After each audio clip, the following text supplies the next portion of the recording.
नमस्कार। होली का त्योहार है, हर तरफ छाई खुशियों की बहार है।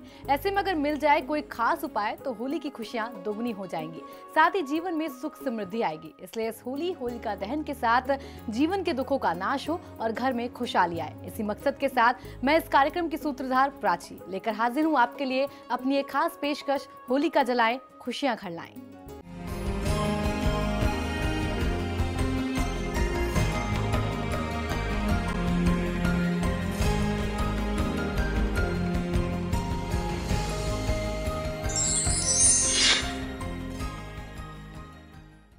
5 मार्च यानी आज रात होलिका दहन किया जाएगा और 6 मार्च को होली खेली जाएगी। इस पर्व का धार्मिक महत्व भी है और वैज्ञानिक महत्व भी। आज के हमारे इस होली पर खास प्रोग्राम में हम आपको बताएंगे कि कैसे आप इस होली धन, रोजगार, व्यापार, स्वास्थ्य लाभ, दुर्घटना से बचाव के ऐसे कई सरल उपाय जिन्हें करने से आपको मिलेगी आपको अपनी सभी समस्याओं का समाधान। इन सब उपायों को बताने के लिए हमारे साथ मौजूद हैं विश्वविख्यात ज्योतिषाचार्य और वास्तुशास्त्री पंडित वैभव नाथ शर्मा। आचार्य जी, आपका बहुत बहुत स्वागत है। जी नमस्कार। तो चलिए शुरू करते हैं हमारा ये खास प्रोग्राम। तो चलिए सबसे पहले जानते हैं आचार्य जी से कि क्या होता है होलाष्टक। होलिका पूजन करने के लिए होली से 8 दिन पहले होलिका दहन वाले स्थान को गंगा जल से शुद्ध करके उसमें सूखे उपले, सूखी लकड़ियां, सूखी घास इत्यादि को इकट्ठा कर लेते हैं। जिस दिन यह कार्य किया जाता है उस दिन को होलाष्टक प्रारंभ दिन भी कहा जाता है। अमूमन जो है शुक्ल पक्ष की जो अष्टमी तिथि होती है, अष्टमी से लेकर के पूर्णिमा तक की जो तिथि है उसे होलाष्टक का काल माना जाता है। 8 दिन का ये जो अष्टक का जो काल होता है इसे मानते हैं। इस दौरान होलिका की स्थापना कर दी जाती है और ऐसा कहते हैं जिस गांव, क्षेत्र या मोहल्ले के चौराहे पर यह होली का डंडा स्थापित कर दिया जाता है, यह डंडा होलिका दहन के बाद ही निकाला जाता है और होलिका का डंडा स्थापित होने के बाद संबंधित क्षेत्र में होलिका दहन तक कोई भी शुभ कार्य नहीं किए जाते। शुभ कार्य में सभी शुभ कार्य आते हैं, चाहे वह गृह निर्माण की बात कर लें, बच्चों के मुंडन की बात कर लें, विवाह इत्यादि के जो भी संस्कार हैं वह इन 8 दिनों में होलाष्टक के काल में नहीं किए जाते। ये होलाष्टक इस वर्ष 26 फरवरी से लेकर के या यूँ कहें कि 25 फरवरी की रात से लेकर के 6 मार्च की अवधि तक प्रभावी रहेंगे। इन दिनों में परंपरा अनुसार जिन कार्यों का निषेध है उसमें विवाह के अलावा गृह प्रवेश, मुंडन आदि मंगल कार्य आते हैं। तो इस प्रकार से इस काल में किसी भी शुभ कार्य को संपादित करने से बचना चाहिए। तो इस प्रकार से होली के 8 दिन पूर्व होलाष्टक प्रारंभ हो जाते हैं। इन 8 दिनों में क्रम से अष्टमी को चंद्रमा, नवमी को सूर्य, दशमी को शनि, एकादशी को शुक्र और द्वादशी को गुरु, उसके साथ साथ त्रयोदशी की तिथि में बुध एवं चतुर्दशी को मंगल तथा पूर्णिमा को राहु ग्रह जो है ये उग्र रूप में माने जाते हैं, जिसकी वजह से इस दौरान सभी शुभ कार्य वर्जित माने गए हैं। हमारे धर्मशास्त्रों में पौराणिक दृष्टि से प्रहलाद का अधिग्रहण होने के कारण यह समय अशुभ माना गया था, लेकिन पर्यावरण एवं भौतिक दृष्टि से पूर्णिमा से 8 दिन पूर्व मनुष्य का मस्तिष्क अनेक सुखद दुखद आशंकाओं से ग्रसित हो जाता है, जिसके परिणाम स्वरूप वह चैत्र मास के कृष्ण पक्ष की प्रतिपदा को अष्ट ग्रहों के अशुभ प्रभाव से क्षीण होने पर अपने मनोभावों की अभिव्यक्ति रंग, गुलाल इत्यादि से प्रदर्शित करता है। इस कारण से इसका जो प्रभाव है, दुष्प्रभाव है, हमारे ऊपर बहुत ज़्यादा रहता है। इस कारण ये भी बहुत प्रमुख कारण है जिसके लिए हमारे धर्मशास्त्रों ने ऐसा हमें आदेश दिया कि इस 8 दिनों में कोई भी शुभ कार्य नहीं करने चाहिए, क्योंकि ग्रहों का प्रभाव बहुत उग्र होता है। होलिका दहन जो है वो प्रदोष व्यापिनी फाल्गुन पूर्णिमा के दिन भद्रा रहित काल में होलिका दहन किया जाए तो बहुत ही शुभ होता है। तो ये तो बात रही होलाष्टक की, लेकिन होलिका दहन किस शुभ मुहूर्त में करना चाहिए वो भी आचार्य जी बताइए। जी बिल्कुल। होलिका दहन प्रदोष व्यापिनी फाल्गुन पूर्णिमा की तिथि में भद्रा रहित काल में किया जाए तो बहुत अच्छा होता है। ऐसा हमारे धर्मशास्त्रों में धर्म सिंधु में निहित है। यदि प्रदोष के समय में भद्रा व्याप्त हो और भद्रा निश्चित काल अर्थात अर्धरात्रि में पूर्व ही समाप्त हो रही है, अर्धरात्रि से पहले समाप्त हो रही हो, तो भद्रा के पश्चात तथा आधी रात के पूर्व ही होलिका दहन किया जाना चाहिए। ऐसा हमारे धर्मशास्त्रों में बताया गया है। लेकिन यदि भद्रा आधी रात से पहले समाप्त ना हो रही हो, आधी रात बीत जा रही हो और अगला दिन जो उसमें सम्मिलित हो रहा हो, अगले दिन की सुबह तक भद्रा व्याप्त हो और अगले दिन पूर्णिमा प्रदोष व्यापिनी भी ना मिल पाए, आपको पूर्णिमा ना मिले जिस स्थिति में होलिका दहन किया जाता है, तो ऐसी स्थिति में पहले दिन ही भद्रा का मुख को छोड़ करके यानी भद्रा का मुख त्याग करके प्रदोष काल में होलिका दहन कर लेना उचित बताया गया हमारे धर्मशास्त्रों में। इस वर्ष 5 मार्च 2015 को फाल्गुन मास की पूर्णिमा को होलिका दहन किया जा सकेगा। इस दिन भद्रा जो है प्रातःकाल यानी सुबह सुबह 10:29 तक ही रहेगी, उसी के साथ समाप्त हो जाएगी। भद्रा के मुख को त्याग करके निशा मुख में होली का पूजन करना शुभ फलदायी सिद्ध होता है। हमारे ज्योतिष शास्त्रों के अनुसार भी पर्व त्योहारों को मुहूर्त की शुद्धि के अनुसार मनाना शुभ एवं कल्याणकारी बताया गया है। विधिवत रूप से होलिका का पूजन करने के बाद होलिका का दहन किया जाता है। होलिका दहन सदैव ही भद्रा के समय के बाद ही किया जाना चाहिए, यानी भद्रा रहित काल में किया जाना चाहिए। इसलिए दहन करने से पहले भद्रा का विचार कर लेना बहुत आवश्यक होता है। ऐसा माना जाता है कि भद्रा के समय में होलिका दहन करने से जिस क्षेत्र में भद्रा के समय में होलिका दहन किया जाए उस क्षेत्र में अशुभ घटनाएं होने की संभावना बढ़ जाती है। इसके अलावा चतुर्दशी की तिथि में प्रतिपदा में भी होलिका का दहन कभी भी नहीं किया जाना चाहिए तथा सूर्यास्त से पहले भी कभी होलिका का दहन नहीं किया जाना चाहिए। सूर्यास्त के बाद ही होलिका दहन का विधान हमारे धर्मशास्त्रों में है। होलिका दहन करने का जो समय आदि है उसका ध्यान रखना बहुत ही शुभ होता है। फाल्गुन पूर्णिमा को होलिका का पर्व समस्त भारत में बड़ी श्रद्धा के साथ उल्लास के साथ मनाया जाता है। यह पर्व रंग और मस्ती का पर्व है। इस पर्व पर सभी जन शत्रु भाव भूल करके मित्रता से एक दूसरे को गले लगाते हैं। होली का पर्व मथुरा और बरसाने की होली जो है इस पर्व में बहुत ही विशेष रूप से मानी जाती है। दूर दूर से लोग इस पर्व को देखने आते हैं। कहते हैं कि इस दिन भगवान श्री कृष्ण अपने मित्रों के साथ होली खेलने राधा के गांव बरसाने आया करते थे। चलिए अब जानते हैं कि इस होली पर मनोकामना पूरी करने के लिए होली पर कौन से सरल उपाय करें। जी बिल्कुल, होली का जो पर्व होता है ये मनोकामना पूर्ति का बहुत ही विशेष काल है और जैसे हमारे शास्त्रों में हमारे संस्कारों में कुछ विशेष तिथियां बताई गई हैं, चाहे वह नवरात्र हो, चाहे वो दीपावली की रात हो या दशहरे की रात हो। जिस तरीके से आप उन तिथियों में कुछ विशेष उपाय करते हैं जो आपके जीवन को सफल बना सके, ठीक इसी प्रकार से उतना ही महात्मा होली की तिथि का, होलिका दहन की रात का भी होता है। ये दोनों दिन जो है अपने जीवन को सफल बनाने के लिए कुछ सरल उपाय, प्रभावशाली उपाय करने के लिए बहुत विशेष माने जाते हैं। तो छोटे छोटे उपाय आज मैं आपको बताने वाला हूं जो आपको बहुत अच्छा लाभ देंगे। छोटे छोटे उपाय ऐसे होते हैं, अक्सर लोग अपने घरों में इनको प्रयोग में लाते हैं, लोग जानते हैं, पर उनकी विधिवत जानकारी के अभाव में वे उनके लाभ से, जो उसका पूरा पूरा लाभ आपको मिलना चाहिए, उससे वंचित रह जाते हैं। आज के इस विशेष कार्यक्रम में हम आपको कुछ छोटे उपायों और प्रयोगों के बारे में जानकारी दे रहे हैं जिससे आप अपने जीवन में आ रही कठिनाइयों को, समस्याओं को दूर कर सकते हैं और बहुत अच्छा लाभ ले सकते हैं। तो इस क्रम में सबसे पहला मैं आपको उपाय बताने जा रहा हूं अनहोनी से बचाव की। किस प्रकार से आप अनहोनी से बचाव करके जीवन में सफलता प्राप्ति कर सकते हैं और मनोकामना हेतु आप इस उपाय को अगर करें तो आपको बहुत अच्छा लाभ मिलेगा। आपको करना यह है कि होली के दिन से आरंभ करके प्रतिदिन हनुमान जी को 5 पुष्प चढ़ाएं। आपकी मनोकामना शीघ्र ही पूरी होगी और ये उपाय जो है आपको 8 दिन तक नियमित करना चाहिए। होलिका दहन की तिथि से आप आरंभ करें और 8 दिन तक नियमित करें तो आपको बहुत अच्छा लाभ मिलेगा। होली की प्रातःकाल, जिस दिन आपको रंग खेलना यानी कल, होली की प्रातःकाल बिल्वपत्र पर सफेद चंदन की एक बिंदी लगा करके अपनी मनोकामना, मनोइच्छा बोलते हुए भगवान शिव के ऊपर शिवलिंग पर आप अर्पित करें, सच्चे मन से अर्पित करें और बाद में सोमवार को किसी मंदिर में भोलेनाथ को पंचमेवे की खीर अवश्य चढ़ाएं। इससे आपकी मनोकामना अवश्य ही पूरी होगी। ये बहुत ही प्रमाणित और बहुत ही माना हुआ उपाय है। महादेव को प्रसन्न करने का बहुत अच्छा, बहुत सरल उपाय है। इससे सरल उपाय कुछ नहीं हो सकता। तो आपकी जो भी आकांक्षा है वो बोलते हुए एक 3 दल वाला बेलपत्र ले लीजिए, उस पर सफ़ेद चंदन की बिंदी लगा लीजिए, टीका लगा करके शिवलिंग पर समर्पित करिए। दूसरा उपाय मैं आपको बताने जा रहा हूँ रोजगार प्राप्ति के लिए। जिन लोगों को रोजगार प्राप्ति की बहुत ज़्यादा समस्या आती है, रोजगार मिलता है छूट जाता है, बहुत संघर्ष करना पड़ता है, आपको ये उपाय अवश्य करना चाहिए। आपको करना यह है कि होलिका दहन की रात्रि में, यानी होली की रात्रि में जिस दिन होली जलाई जानी है, उस दिन रात में 10 से 12 बजे के बीच में, 12 बजे से पहले पहले आपको ये उपाय कर लेना है। तो 10 से 12 का समय सबसे उचित और सबसे उपयुक्त समय होगा। आपको करना यह है कि 10 से 12 के बीच में एक बेदाग नींबू ले लीजिए। आप एक ऐसा नींबू लीजिए जिसमें किसी भी प्रकार का कोई दाग ना हो, कोई काले धब्बे ना हो, और घर के आसपास जो चौराहा है आप उसे लेकर के वहां चले जाएं। उस नींबू को चाकू की मदद से 4 टुकड़े आप काटें, चारों दिशाओं में इस चारों टुकड़ों को आप फेंक दीजिए और अपने घर वापस आ जाइए। जब आप वापस आ रहे हो तो पीछे मुड़ करके ना देखें, इस बात का आपको खासतौर पर ध्यान रखना है। इस उपाय को पूरी श्रद्धा और पूरी निष्ठा से करें।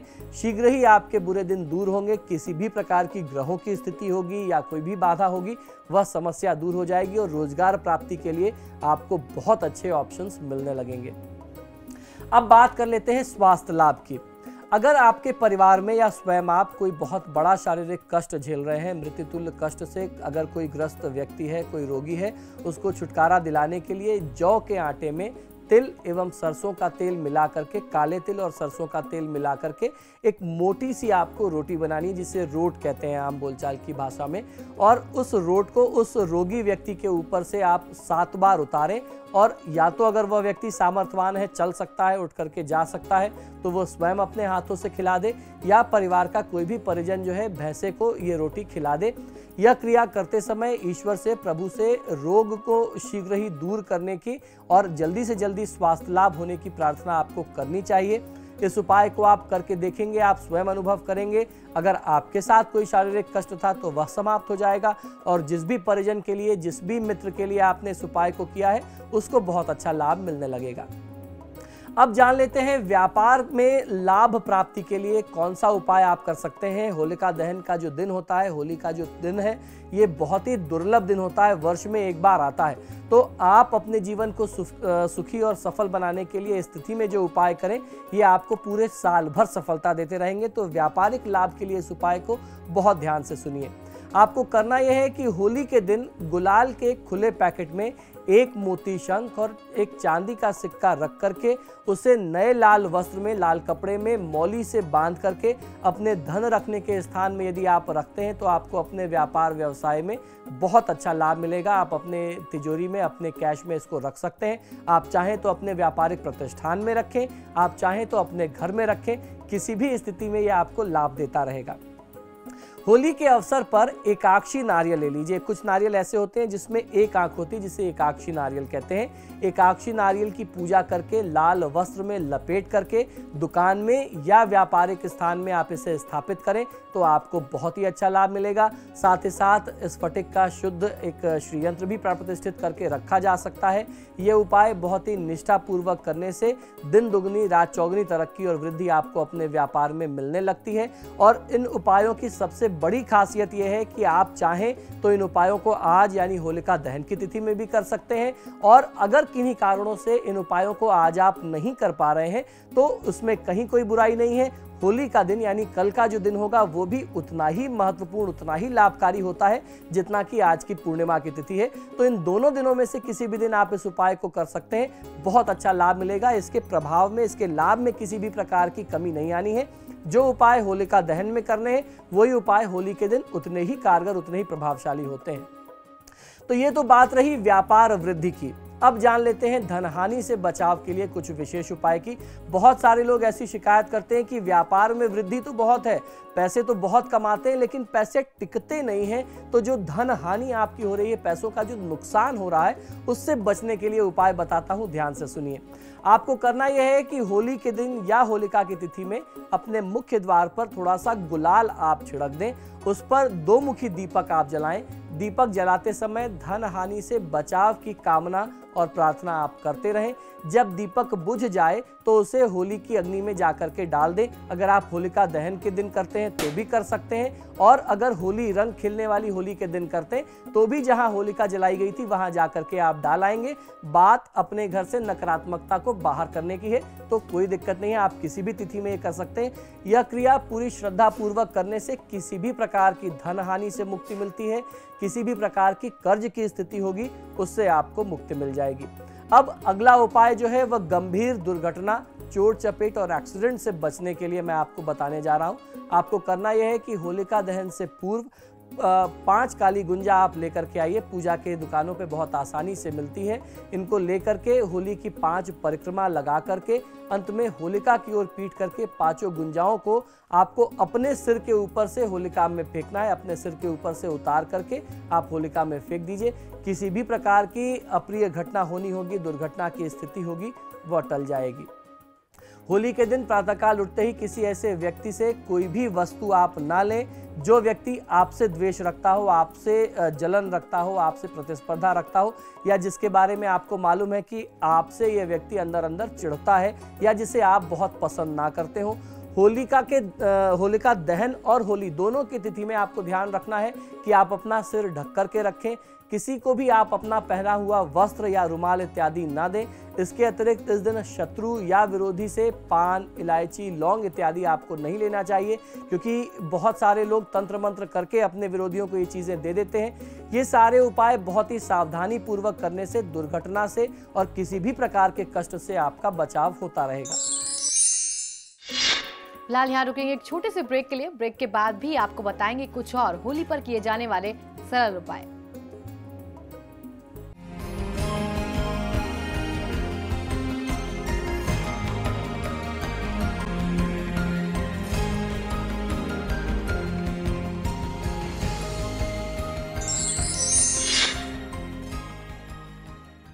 ब्रेक के बाद आपका स्वागत है। तो चलिए अब आपको बताते हैं कि अगर आपको किसी बात से भय है या फिर घर में होती है घुटन, तो इस होली पर वो कौन से सरल उपाय करें जिन्हें करने से आप हर भय से मुक्ति पाएंगे। जी बिल्कुल, अक्सर किसी स्थान पर अगर आप जाएं तो आपको उस स्थान पर अचानक घुटन का अनुभव होने लगेगा। अजीबोगरीब घटनाएं उस परिवार में या उस स्थान पर होने लगती हैं। अजीब अजीब घटनाएं घटित होती हैं। कई बार घर में प्रवेश करते ही मन में अजीब सी घुटन का अनुभव होता है, जबकि आप बाहर जब रहते हैं तो बहुत खुश रहते हैं, बहुत स्वस्थ और प्रसन्न रहते हैं। बिना बात के झगड़े होने लगते हैं। घर में प्रवेश करते ही आपकी जो मानसिक स्थिति है वह प्रभावित हो जाती है। अगर आपके साथ भी ऐसा कुछ हो रहा है तो मान लें कि आपके घर में या उस स्थान पर जहां पर आपके साथ ऐसा होता है किसी प्रकार की किसी बाधा का, कोई ऊपरी बाधा का प्रभाव है। जब तक आप उस बाधा से छुटकारा नहीं पालेंगे तब तक आप ऐसे ही परेशान होते रहेंगे। तो आज मैं आपको बताने जा रहा हूं कि इस प्रकार की बाधा से मुक्ति पाने के लिए आपको क्या करना चाहिए। जिस स्थान पर यह बाधा है उस जगह के सबसे पास जो भी पेड़ हो, जो भी वृक्ष हो, सबसे पहले तो आप उन्हें देखिए। यदि उनमें कोई पीपल का वृक्ष है तो बहुत ही अच्छा है। समझ लीजिए कि आपका काम, आपके लिए उपाय की स्थिति बहुत आसान होने जा रही है।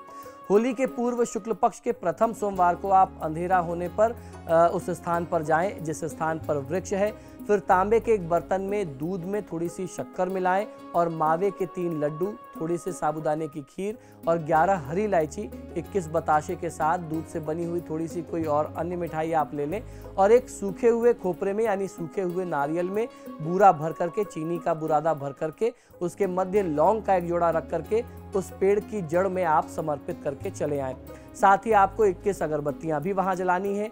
यह प्रक्रिया किसी मंदिर में लगे हुए पीपल वृक्ष पर भी आप कर सकते हैं। पहले प्रयोग से ही आप परिवर्तन अनुभव करने लगेंगे, महसूस करने लगेंगे। यदि समस्या अधिक है तो यह प्रक्रिया होली के बाद 3, 5, 7 या 11 सोमवार तक आपको निरंतर करना चाहिए। आप शर्तिया ऊपरी बाधा से मुक्ति पा सकते हैं। आपको ध्यान ये रखना है कि बाधा से मुक्ति के बाद आप भगवान महादेव और हनुमान जी के निमित्त कुछ दान अवश्य करें। तो हमने बाधा मुक्ति का उपाय जाना, अब जान लेते हैं कर्ज मुक्ति के कुछ उपाय। जी बिल्कुल, कर्ज मुक्ति के लिए बहुत सारे लोग निरंतर प्रयासरत रहते हैं। ये समय भी ऐसा है, लोग अपनी आवश्यकताओं को, अपनी परिवार की ज़रूरतों को पूरा करने के लिए नाना प्रकार के कर्ज लेते हैं, नाना प्रकार के लोन के ऑफर्स अवेलेबल हैं, लेकिन एक बार अगर आपने लोन ले लिया तो उसकी किस्तें जो EMIs हैं वो बहुत भारी पड़ जाती हैं। तो कुछ ऐसी तिथियां, ऐसे पर्व और त्यौहार हैं जो आपके जीवन में खुशियां तो लाते ही हैं, लेकिन आपको एक अवसर ये भी उपलब्ध कराते हैं कि अगर उस तिथि में कुछ उपाय किए जाएं तो आपके ऊपर जो EMI का बोझ पड़ा हुआ है, जो कर्ज के तले आप दबे हुए हैं, उससे आप मुक्ति पा सकते हैं। तो अब मैं जो आपको उपाय बताने जा रहा हूं, इस उपाय को, इस नुस्खे को आजमा करके आप कर्ज से मुक्ति पा सकते हैं। अगर आप पर किसी भी प्रकार के कर्ज का बोझ बहुत ज़्यादा दबाव पड़ा हुआ है तो होली की रात में इस विशेष उपाय को आप आजमा करके कर्ज से मुक्त हो सकते हैं। जिस स्थान पर होली जलनी हो उस स्थान पर एक छोटा सा गड्ढा खोद करके उसमें 3 अभिमंत्रित गोमती चक्र तथा 3 कौड़ियां दबा दें। फिर मिट्टी में लाल गुलाल व हरे गुलाल मिला करके उस गड्ढे को आप भर करके उसके ऊपर से पीला गुलाल डाल दें और कर्जदार का नाम लिख दें। यानी अगर आपने किसी बैंक से कर्ज ले रखा है तो आप उसका नाम लिख सकते हैं, किसी व्यक्ति विशेष से आपने कर्ज ले रखा है तो आप उसका नाम लिख सकते हैं। अगर आपने किसी व्यक्ति को पैसे दे रखे हैं और आपका पैसा वापस नहीं आ रहा तो आप उस व्यक्ति का नाम भी लिख करके वहाँ पर छोड़ सकते हैं।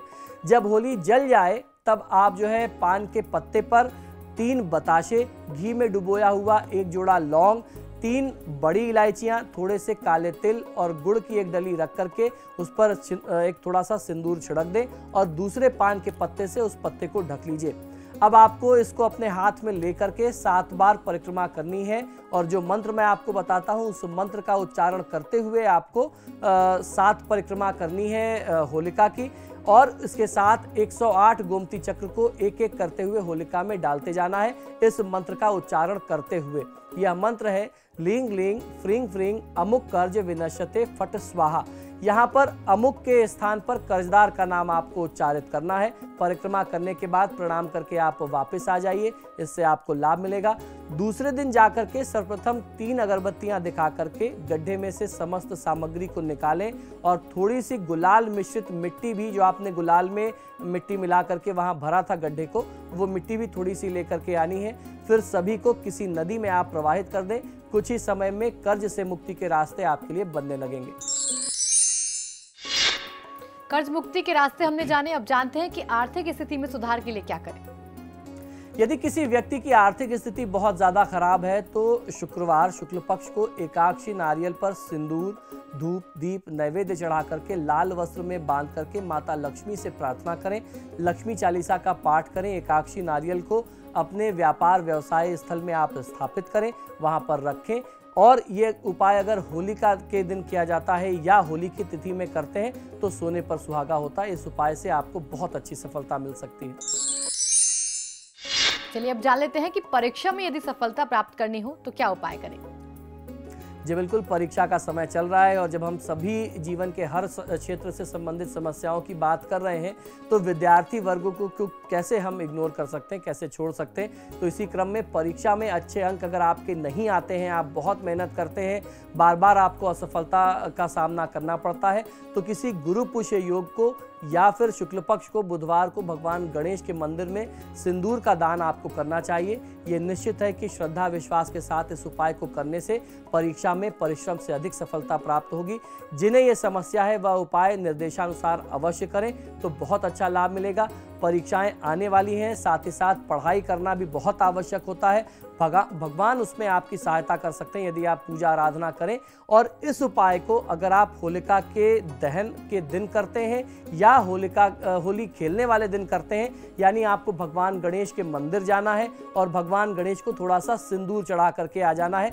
बहुत छोटा सा, बहुत सरल सा उपाय है बच्चों के लिए। तो आप अपने मम्मी पापा से बोल सकते हैं कि गणेश जी के मंदिर चलिए, थोड़ा सा सिंदूर भगवान गणेश को आप उस दिन चढ़ा करके आइए। आप आज भी कर सकते हैं, कल भी कर सकते हैं। तो ये उपाय माता पिता अपने बच्चों के नाम से भी कर सकते हैं। हर प्रकार से ये उपाय बहुत अच्छा लाभ लेकर के आएगा। तो आज के हमारे इस खास पेशकश में हमने जाना कि किस तरीके से सारी बाधाओं को दूर किया जा सकता है और किस तरीके से अपने जीवन को सुखमय बनाया जा सकता है। बहुत बहुत शुक्रिया आचार्य जी आपका। जी, हार्दिक शुभकामनाएं। फिलहाल हमारी खास पेशकश में इतना ही। आप देखते रहिए समाचार प्लस।